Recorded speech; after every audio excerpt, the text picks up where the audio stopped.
I played you one track so far. I should have played you more from the double LP set from Zigzag Records in Hamburg, Perverted by Mark E.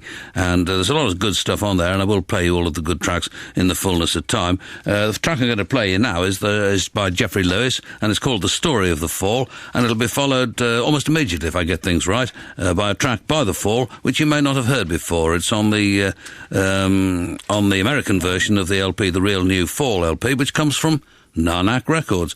It doesn't actually feature, as far as I can tell, Mark E. Smith, but it's still well worth hearing. But this is Jeffrey Lewis. Alright, we're rolling. Are we?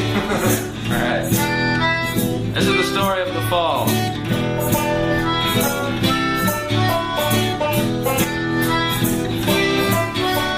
Manchester, England, 1976. There was a young office worker named Mark Edward Smith.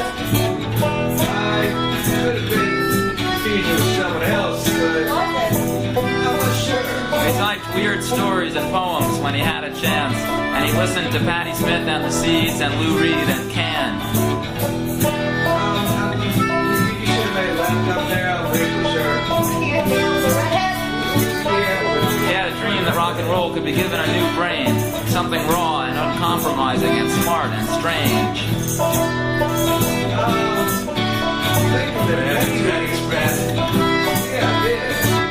Mark and his friends bounced ideas off the wall.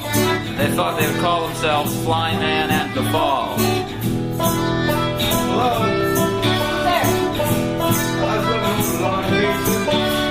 Then they decided just on The Fall, named after the Camus book. But Mark couldn't sing a note. He didn't care how square he looked.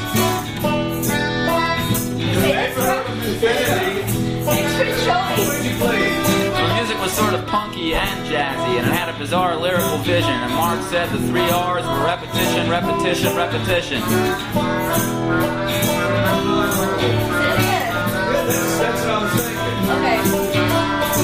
But Mark didn't get off being part of the punk scene at all. And in fact, he couldn't even stand most members of The Fall.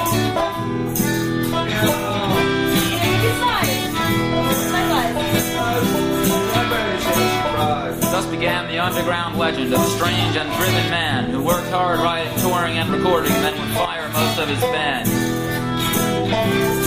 like Hamlet. The hell they doing over there?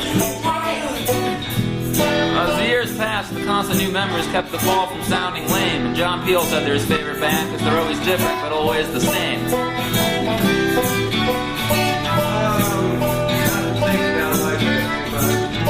Without being in the charts much, there's still new Fall fans every day, both old and young, and they get immersed in a Fall universe and get obsessed with everything they've done.